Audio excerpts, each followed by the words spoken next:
Welcome to Shut Up and Sit. I'm Yedda Stansel, a consciousness coach and consultant.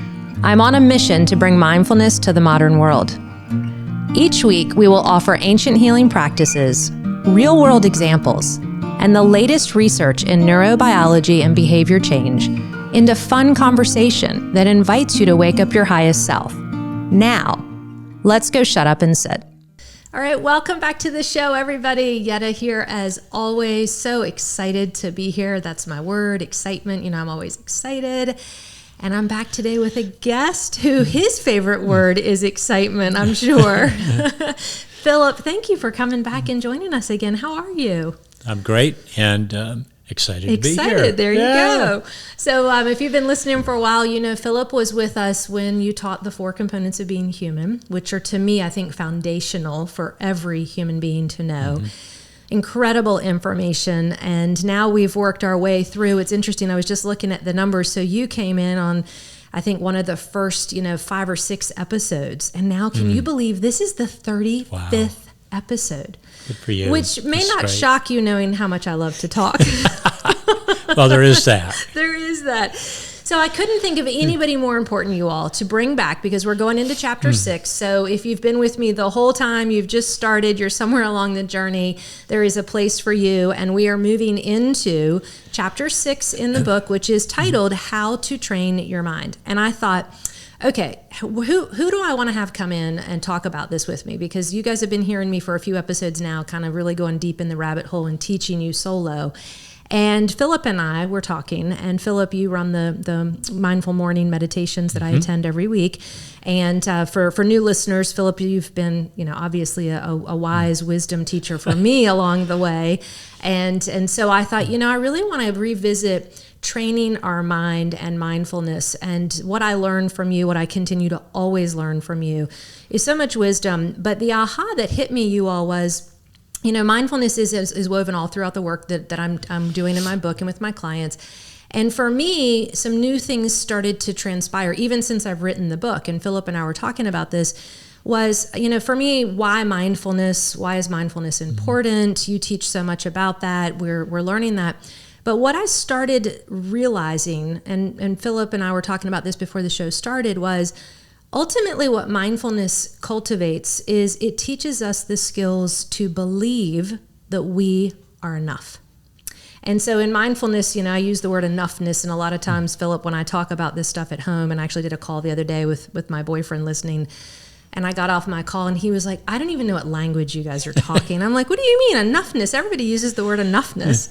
And he goes, no, they don't. They don't. And so even the language of the call that I was working with a group of people, it made me realize we've never really talked about the language, or like you and I were talking about, the science and the psychology of why mindfulness works.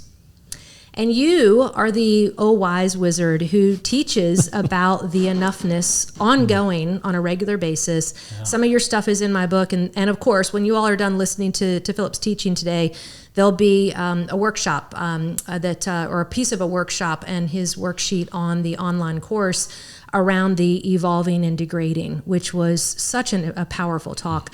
So I really want to just kind of open up. When I say things like enoughness, you get it. But let's kind of dig into, why do we even want to train our mind to be mindful and even cultivate enoughness, Philip? Like, what's that all about? This is a big topic. And my own experience says that one way to dig into a big topic is to begin with a personal story. Yes. And so that's where I'd like to begin today. For decades, I believed that I needed either to be fixed or to substantially improve. There was this sense that I was not worthy, that I was not good enough. And these feelings persisted regardless of the reality that by my mid-50s, I had a terrific resume. I had a long list of professional, educational accomplishments. I had a great personal circumstance with family and loved ones, and yet there was this underlying feeling of not being worthy, of unworthiness. There was this sense of what some of our listeners may relate to as the imposter syndrome. Mm-hmm. So I worked for this organization for nearly a quarter of a century, and then circumstances changed and I left. And I recall within the first few days of my leaving,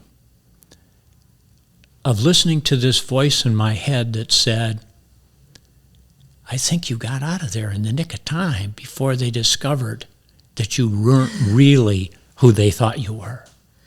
The classic imposter syndrome. Which, by the way, is very common. Everyone listening, we just don't talk about this out in our outside voices out loud.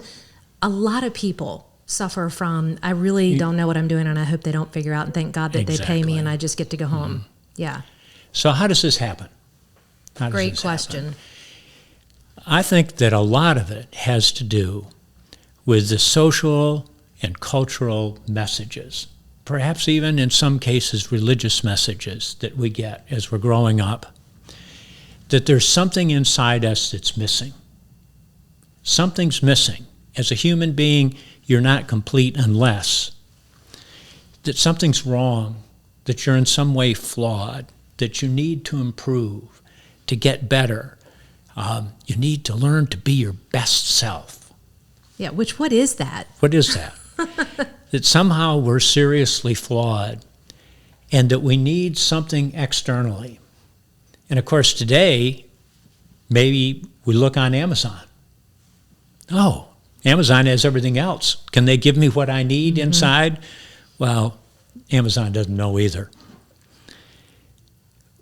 What was missing in these messages that we got is that we are all inherently enough. Every one of us. We have what it takes to survive, to get by in life. I mean, after all, we're all still here. If you're listening to this, if you're watching this, you're here. You have survived. You have what it takes. And we also have what it takes to thrive, to evolve, to flourish.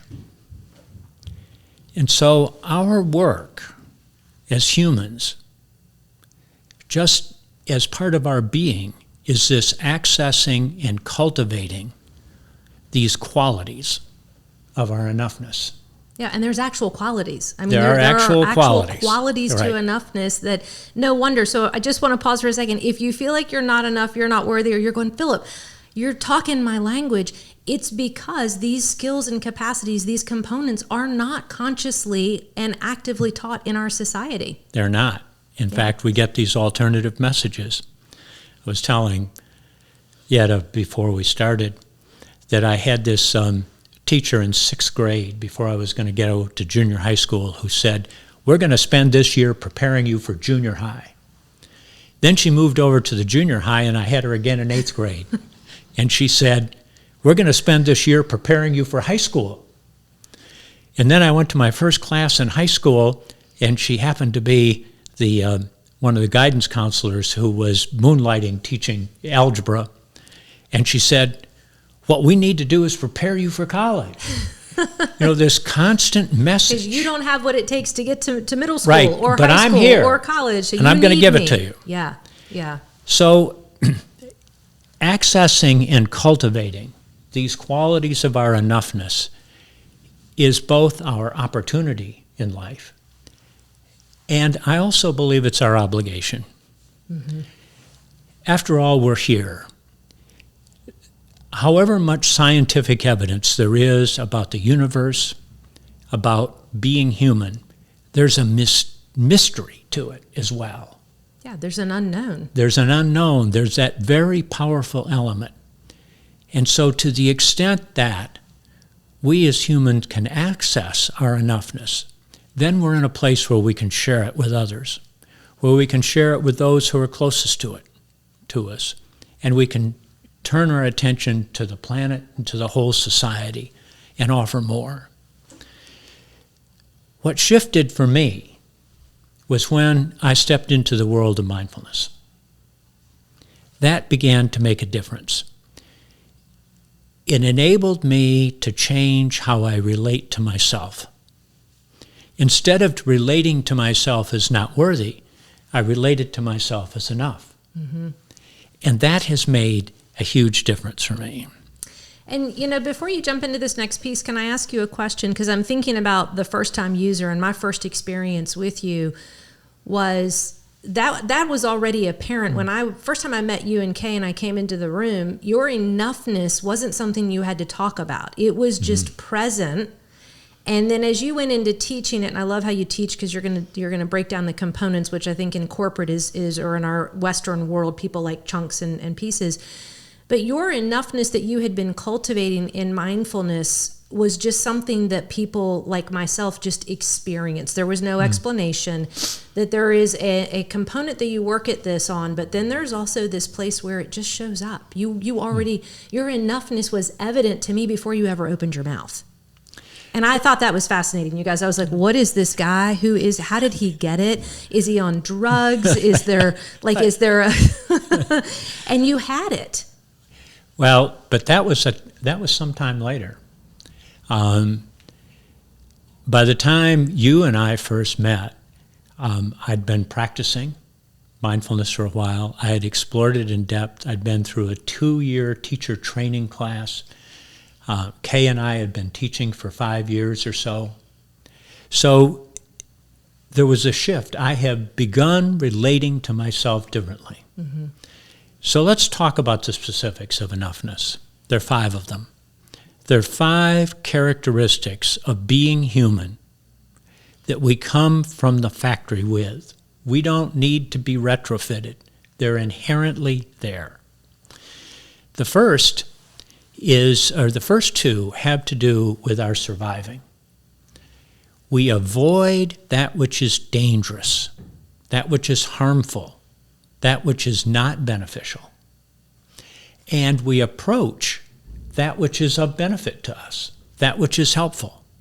So we have these built right into our nervous systems. We have these capacities to step back from that which is dangerous and to go toward that which is of benefit to us. And you're saying we already have that when we're born. That component of enoughness is there. We don't have to work at it. It's just there. It's there. It's there. Here's the really powerful juice of it. There are 3 more characteristics of our enoughness that are what really contribute to our ability to thrive, to flourish, to evolve as a human being. And the first of these is awareness. Awareness is the heart and soul of mindfulness. We as humans have this capacity to be aware of what we're aware of, which is very, very powerful. We also have the capacity to self-regulate, which is the ground of virtue, morality, how we relate to each other in constructive, helpful, beneficial ways. And the third one, or the 5th one I should say, is we have the capacity to learn, which is what gives us the ability to become wise, knowledgeable, understanding, and we can keep building our learning over time. There's virtually no limit to it. And so with awareness, self-regulation, and learning, then such qualities as aspiration, curiosity, connecting with others unfold in our lives. And very importantly, as part of mindfulness, we find the space where we can make choices about how we deal with what's front and center with us instead of reacting. So let's talk about the physiology of these 5 things. This is not just, I'm waving my arms and hoping for the best here. There's some basic physiology going on with each of these characteristics. So some of you might have seen this little demonstration before. Work my way around the microphone here. Yeah, because if you hit that microphone, it's going to sound like an explosion. We don't want to do that to people. No, we don't. So this is the basics of the human brain. This is the brain stem, the top of the neck. Yeah, I'm going to actually ask you, Philip, to bring the microphone over and put your hand on the other side so we can hear you. There you go. Yeah, all right, there we go. Yeah, all perfect. right. So this is the brain stem. And this is where the sympathetic nervous system begins. This is part of our being that is like radar at the airport. It's sending out signals all the time. And when it detects a threat, it kicks into gear and it sends a message to the amygdala, which is buried deep inside the brain here. And the amygdala says, heart rate, escalate, breathing, get more shallow, muscles tense, pupils dilate. We're ready to protect ourselves. This is part of the avoid. It's the sympathetic nervous system, the brain stem, the amygdala. It's all right there inside us. So that's the avoid characteristic. Gotcha. Let's move on then to approach. Approach involves bringing the prefrontal cortex. So this is the front of us here. This is where right our here, face behind would, the forehead, right? Right behind the forehead. So we have the prefrontal cortex, the limbic system, amygdala, and the brainstem. So here we are with the prefrontal cortex. This is where we have the power to connect. This is where... This is wholeness, literally. This when is you look wholeness. at this is whole, this is complete, this is it, right here. Right there. And so we connect there. And the limbic system is where our emotions are lodged. And so we have the limbic system and the connecting part here and our emotions, so that we're connecting with other human beings. This is what gives us the capacity to collaborate, to be friends, to love. Mm-hmm. And this is psychological safety right here. It is very much psychological. It gives us psychological safety. These two, the avoid and approach together. Mm-hmm. But they're right there in the body. This is basic biology. This ought to be part of every high school biology class. Yeah, and you know what I'm thinking is people are listening, if they don't have the video, literally Philip's got his hand up and the wrist is the brainstem, the thumb is the amygdala folded in, and the four fingers are folded over like the prefrontal cortex, which any child could learn this right here. And they do. Yeah. In mindfulness that's taught to very young children, they use this. So we now have these first two things that enable us to survive. Let's talk about the other three and begin with the other three with self-regulating. Self-regulating comes from the parasympathetic nervous system. So I described earlier how we respond to a threat by getting all tensed up. Well, our bodies can't do that on a sustained basis. So we have the parasympathetic nervous system, which calms us down. And one of the great ways to invoke the parasympathetic nervous system is with our breath. So when we're invited to take deep breaths, that's basic physiology. That's the only thing that actually will interrupt the nervous system, which I find fascinating. They've done all this research. The breath is the fastest and quickest way to biohack the nervous system, and it's with us all the time, and we never talk about using it. So that's how that's one of the ways we self-regulate. There is another part of the brain that's buried deep inside that's on top of the limbic system and behind the prefrontal cortex, and it's called the anterior cingulate cortex. You don't need to remember any of this stuff. It's too bad that you're married, Philip, because when you start talking like that, I'm like, I just start going crazy. I love it. So I'm glad that you and Kay and I are friends, because a man starts talking like that, and I'm like, wait a minute. Wait a minute. So the anterior cingulate cortex does two things to help with self-regulation. One, it modulates our attention. It allows us to control our attention. And here's the other really powerful thing it does. It integrates thinking and feeling. Fantastic. And I know you're going to tell me that when we practice mindfulness that we actually empower that part of our brain, we literally do. And physically. Yes. The mindfulness research shows that this is part of the brain that strengthens when we've been practicing for a while. So then we have the ability to learn, which is also lodged in the prefrontal cortex, our ability to analyze, take in information. And that, coupled with what's called neuroplasticity, is how we learn. Whenever we learn something new, a new combination of neurons fires together. Every time they fire together, they wire together. And the connection becomes most secure, so that over time, as we learn something new, we go from stumbling to mechanical to second nature. Which is habitual. That's the whole power of the habit loop. So we practice mindfulness not just once, but ongoing, just like we eat healthy and exercise. That keeps this engaged. And I've still got my fist over here. And I'm reminded sometimes when I'm in one of my moments, and they get far and few between now, it's only been 10 years, and I'm not perfect at it. I don't sit every day all the time in the exact same way. Life happens. I mean, I do the best I can with the level of awareness I'm at. But sometimes I find myself looking at my hand going, am I like wide open, like, ah? Or do I just, even the act of breathing and coming back to putting that thumb and the fingers over it and going, I'd like to set the intention to come back. Yes. Is so powerful, because even if I don't understand what's going on in my brain, I don't know what all that science is, I can remind myself and remind my clients, just put your thumb in and pull your fingers over and breathe and set the intention to bring it all back online. And what you're talking about here, Yedda, is a great example of why in mindfulness we talk about the power of the present moment.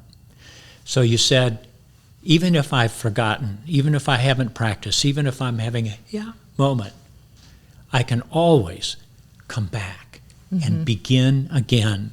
Two of the most powerful words in mindfulness, begin again, because it's this moment. That's all we ever have. Right, the anxiety is from either the past or the future. Depression, same thing, past and future. And so when I can get in the present moment, I realize right here, right now, and before the show started, we were talking about that's enoughness. That is enoughness. Right here, everything's okay. It's enough. In this moment. In this moment, I have enough. And I think that's the most powerful part of mindfulness, is the practice of cultivating that, not just the skill and the knowing the components and what's happening in the body, but it's a habit of learning what enough feels like. And it doesn't, we talked about this too, it doesn't feel like confetti. There's no like cannons that come off you guys that go, woohoo, you've reached enoughness. It's always present. It's that ever-present, silent, still space. Yes. That you go, oh, this is what enough feels like. And that's it, that's enough. Exactly. And so the fifth characteristic of enoughness is awareness. I said earlier that we as humans have the ability to be aware of what we're aware of. We have a couple of dogs. They love to fetch the ball. If I go to the basket in the back hall where the ball is, the dog realizes I'm doing that, and he gets very excited because he's going to get to go outside and fetch the ball.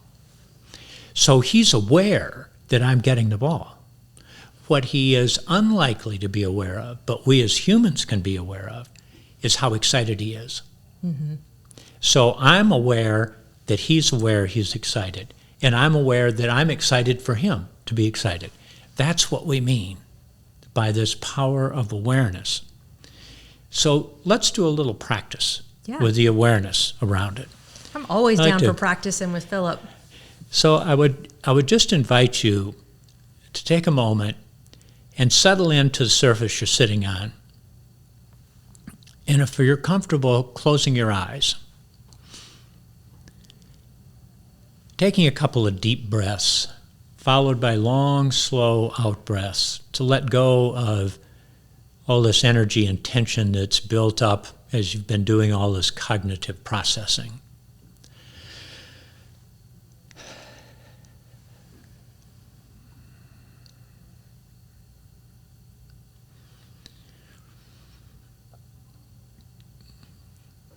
And gently turning your awareness, your attention to your breathing.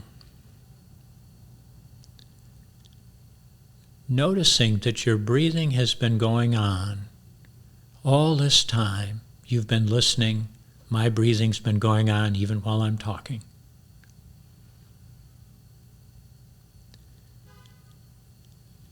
And bringing a little sharper attention to it by noticing where your breathing shows up in your body on the in-breath. Perhaps the sense of cool air flowing in to the nose, or the rising and falling of the chest, or expanding and contracting of the belly.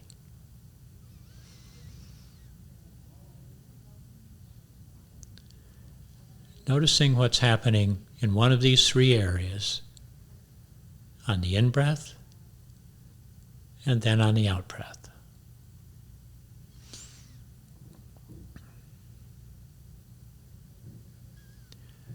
We're in noticing mode. We're in observer mode. We're observing our breathing without having to do anything.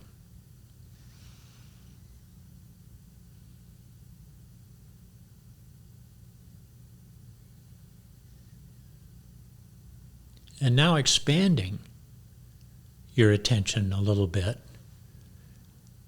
to notice whatever thoughts are arising. Oh, there's a worry thought.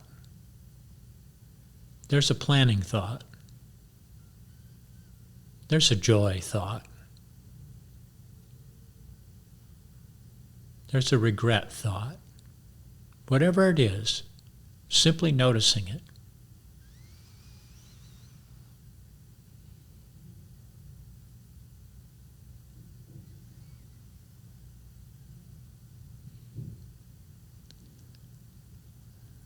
And shifting our attention one more time to our bodies. Doing a gentle scan from the top of your head, rolling all the way down your body, and noticing sensations at each spot on your body along the way.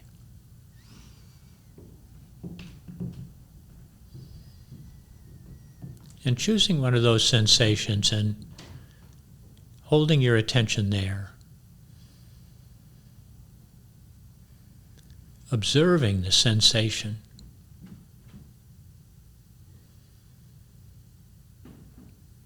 Is it moving around? Is it becoming more or less intense? Just staying in this observer mode for a few moments.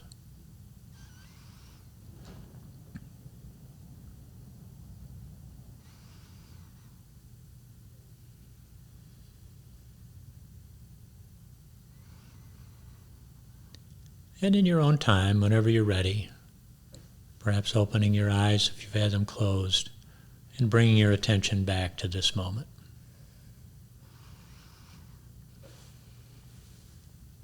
And that's what enoughness feels like right there. That is enoughness right there. And this ability we have to observe our breathing, our thoughts, our emotions, our sensations, is what creates a little bit of space. Maybe just a little bit at the beginning, but over time that space will increase as we become more skillful. And in that space is where we get to choose. We make the choices about our lives. It reminds me of one of my favorite quotes, and I know you know this one because you use it a lot too, is the Viktor Frankl quote, which is pretty famous, and it is the, in between stimuli and response is where all freedom lies. Exactly. And that place of spaciousness, and for our listeners, maybe that's the first time you've ever experienced some silence or stillness and you've created a little bit of space. That's the freedom right there. And when we sit, and in mindfulness, and you and I know this, that's what we cultivate, what I call my other teacher, Gina, who I've talked about in the book, and she says when you sit on the cushion and you cultivate that space, that's what shows up out in the world when you're off the cushion in what I call one of my oh shit moments, when everything on that, right, the prefrontal cortex and the amygdala and everything wants to kick in and my nervous system wants to go into fight, flight, freeze, or whatever F word comes to mind. What happens is I have more self-regulation and ability to pause and go, wow, I'm aware this is happening. Oh, look at that. I have some choices. And who wouldn't want that freedom in their life? Self-control, self-management, self-regulation. I mean, you guys, this is what frees you from all beliefs, all dogmas, all doctrines, all prisons in our mind, is the ability to cultivate I am enough. This moment is enough. I don't need to leave it or me because I have enough.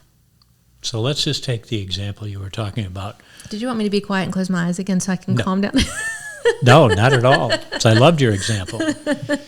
You were talking about being in a moment where you were upset, frustrated by something.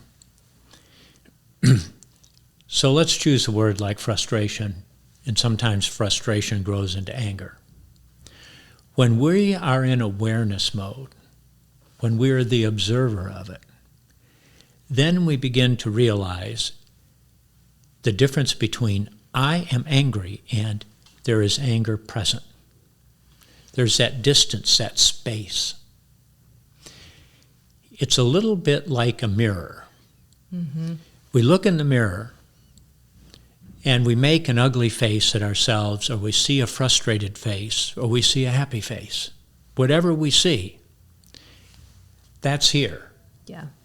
It's not in the mirror. The mirror never changes. That's how our awareness is. Yeah. Our awareness exists independently. Well, we are not the story in which we are living. And so for our listeners, and why I wanted to put this whole manual together, was to teach the process of thinking, feeling, behaving, how we climb that ladder of inference, how we filter the world through our belief systems. To me, and where mindfulness fits in that is, we're not pausing and taking space to breathe and go, I see it this way, but Philip sees it that way, Robin sees it that way, the people walking by, they're all seeing it in their own way, which, and this is a whole nother episode, Philip, but, we're in a place in our world where politically, public health, religion, equality, diversity, equity, inclusion, justice, these are all words swimming in our society right now. And I've been in the question saying it's not enough to educate people on what's wrong and what needs to be done to be right. We are not cultivating enoughness in our society at a level that says, I am enough and I don't need to take anything from you or force anything upon you to make you feel like you're enough. So if we're going to hold multiple beliefs, and you can be a Caucasian male and I can be, a Native American female, and we can have all these beliefs and diversities in the room, mindfulness is at the core of all of it. And it says, you're all enough. We're all enough. You don't need to be like me and I don't need to be like you. And so I can sit in the middle of an experience with the both and mindset that says enoughness can hold space for all of us. That's the secret and it's why I'm on the microphone. It's why you're here. And it's why you and I keep showing up in the world.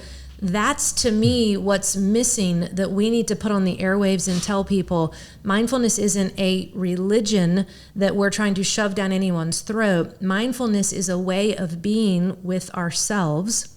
I call it shut up and sit and go inside. Doesn't matter what your language is, but mindfulness is a way to go within and cultivate a belief of enoughness that allows you to then come out into the world and offer that, even in your own silent presence, to others.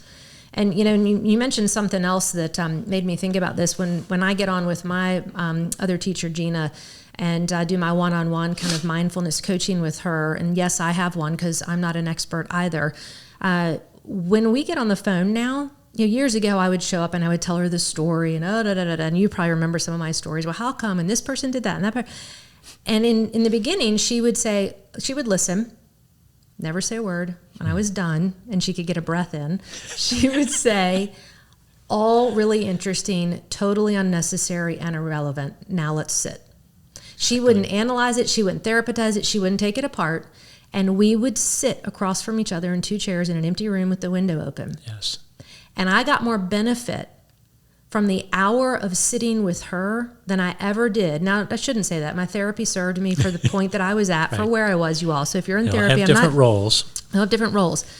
But that silence is what cultivated the enoughness. Yes. And now, Philip, all these years later, and guys, it does take time. I mean, I probably would say I've been consciously working on the work that I've been listening and learning from Philip and my teachers in my community and my world for, I'd say, actively 8 years. Okay, so I'm new at this, right? I mean, there are teachers out there who've been doing this for 50 years who would say, I still got a lot of work to do.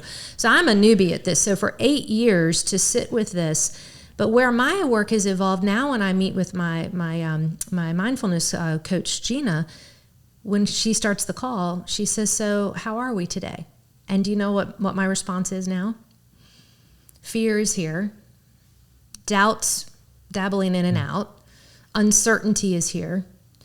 And so even the work I've been doing, it's teaching me how to learn how to talk about it with the awareness lens and not get lost and indulge in the emotionality of the story. The people, and I want you all to hear this listening, the people are irrelevant. The people, place, and things are totally irrelevant to what's going on. It's not about being the victim and keeping the story alive. For me, evolving into my awareness is even present in my own learning. And then Gina will say, okay, great, let's sit with that all of it. Welcome it all and sit with it. Exactly. So let's have another little experience here with some of these other characteristics of our enoughness. And I'll just invite you one by one through these characteristics to recall a recent experience when, for instance, you skillfully avoided something that was a threat, that was dangerous to you. Just think of one or two things where that happened, where it actually happened. You did this, which demonstrates, oh, you've got this capacity to avoid in you. We can do that. Which can be very beneficial and helpful Absolutely. Many times in your life. Absolutely. So continuing the reflection, think now of a time when you approached something that turned out to be beneficial for you. You thought it was going to be beneficial? Think of that time. And again, reflecting, oh, I have this capacity to approach.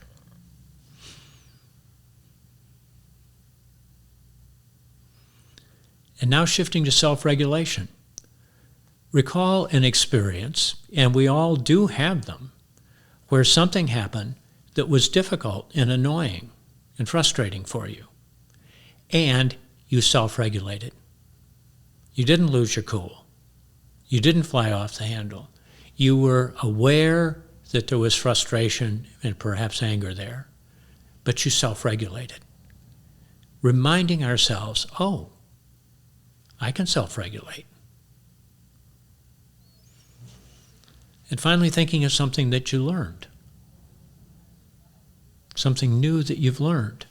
You were willing to stumble a little bit to learn something new. And now it's become habit. Reflecting on that.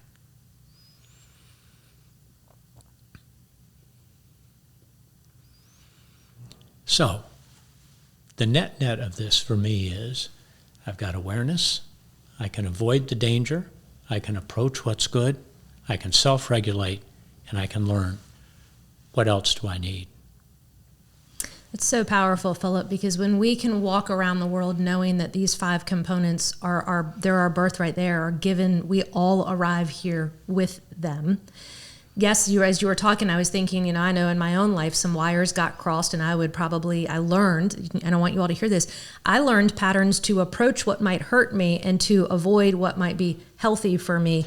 And in my awareness practice of sitting, it was so freeing to go, there's nothing wrong with me. I just got some screwed up patterns and the wires got crossed. And then I just had to unlearn and then relearn, which is why I think mindfulness is the bridge. It's the missing piece in behavior change. I don't care if you want to stop eating cheeseburgers. I don't care if you want to stop being, attacking people on text message and losing your cool in traffic, or if you just want to get better at being healthier at what you're already doing. Shutting up, sitting down, being mindful. Cultivating the ability to say, I can master my own mind, my own behaviors, my own aspirations, but I master them through cultivating enoughness. And in which, and I've got so many episodes flying through my brain. You know how it goes with me. Now there's this whole episode that I've been thinking about lately that I'm on fire. I'm fired up about this, you all. And you know this in leadership development. Everybody wants to talk about you got to work hard and you got to build resiliency. And there's all this kind of really toughness about grit. And I'm sitting here going, no, it's about cultivating enoughness. Resilience to me is like I'm standing as hard as I can, bracing myself in the waves. And I'm just I'm not getting knocked down because look at me, I'm such a hard, great, capable leader or person. And mindfulness says, sometimes the wave does knock you down, but you get up and you come back. Exactly. And so this whole post-traumatic growth versus resiliency is, I think, so needed in the corporate world, because we need to learn that sometimes it's okay to say, I don't feel like I'm enough. I'd like to feel like I'm enough. I need to cultivate enoughness. And I think that's why Brene Brown's work is so powerful around vulnerability, because sometimes we have to let it break. And in the corporate world and in the Western world, we've been taught that the ego has to keep it all together all the time. And that's where the wires get crossed. And that doesn't happen. Yeah. The reality is life is hard. Yeah. Life is very hard. It constantly changes, which puts us in this place of uncertainty. Even though we know that inevitably we're going to get old, we're going to get sick, and we're going to die, and everybody we love will have the same experience. But there's this uncertainty about when. What a great example of how hard life is. Or these causes and conditions that you referred to about getting wires crossed, patterns and habits that we develop that overlay our enoughness. Mm-hmm. This is where the awareness comes into play. We can become aware of them, and we can change our relationship to it. The underlying reality is that I am not one nit different today than I was when I believed I needed to be fixed. Mm-hmm. I'm not any different. And that's what makes us all the same. Right. But what's different is that I've changed my relationship to myself. Yeah. So that I'm no longer coming from this place of being needing to be fixed. I'm coming from this place of enoughness. Oh, there is this enoughness. I can deal with this. I can deal with the fact that life is hard. Yeah. I am going to get knocked down by that wave. I will not win against the ocean. That's a mismatch. Nope. I will get knocked down. And what I love about what you're saying, which kind of leads me into the whole practice of not just cultivating enoughness and mindfulness does that, it builds the belief system, you all, that I am enough, you are enough, we're all enough, which makes us all inherently the same. Those layers of beliefs that get built on top of the enoughness are the illusion. And that's where, when I look at you, and I remember this before I had my awakening, looking at someone and saying, well, you're not like me, because nothing about your physical form or your behavior is what I am, nor what I approve of. And so this desperate separation that our ego has created to protect us starts to just simply dissolve when we start to cultivate mindfulness, the sitting practice, the shutting up, the sitting. Because we realize I don't look at you now and see different. I go, oh, just like me. Just like me. Just like me. And I love what you just said. And I hate to say I love it, but it's the reality of life. What would life look like, you all, if you were standing in line today, whether it's at the cafe or at the store or in traffic or whoever you're interacting with, and your first habitual thought was, just like me, they suffer, you suffer, we suffer. And you will lose a loved one. We will all go through the challenges of life. And none of us can escape that. And somehow our ego wants to trick us and act like, well, it's not going to happen to me. How would you treat the people next to you in line or at home or your family or your workplace or your teams that you lead if you stayed awake and had the awareness to remember, which is ultimately compassion, which is another element of mindfulness. But that's compassion to say, just like me, you suffer. You have challenges in life, and life is hard. I don't need to make it harder by judging you or excluding you or hurting you.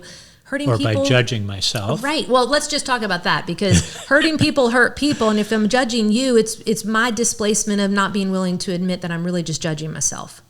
And that's a whole other ball of wax there, which, I can get into. But, and you're making me think of something else, too, that I've been thinking about lately. And I know you're a big follower of Jon Kabat-Zinn. And for those of you who don't know, Jon Kabat-Zinn is a medical doctor who really studied with one of the original kind of mindfulness Eastern teachers, brought mindfulness back to the United States, did a lot of work, and is really a founding father of mindfulness here in the West. And as is Jack Kornfield, Tara Brach, and several other people that Philip has studied with and that I have sequentially, what's the word I'm looking for? I can't even think now. My brain's going so fast. But I, too, have studied with. I get so excited about this, Philip. And so here's what's really cool about this is all these teachers brought all of these Eastern philosophies back into our Western world. And so Jon Kabat-Zinn's definition of mindfulness is showing up, paying attention on purpose without judgment.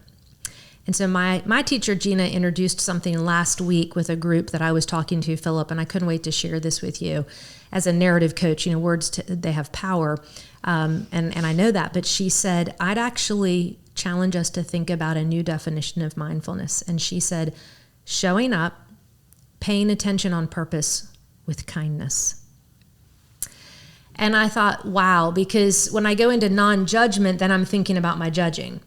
Right. And she said exactly to what you're saying, because when I think about showing up, paying attention on purpose with kindness to myself first, it's a natural byproduct that whether I speak it, say it, do it, I already am it. So then it begins to just have an impact that ripples out into our leadership, our homes, our communities.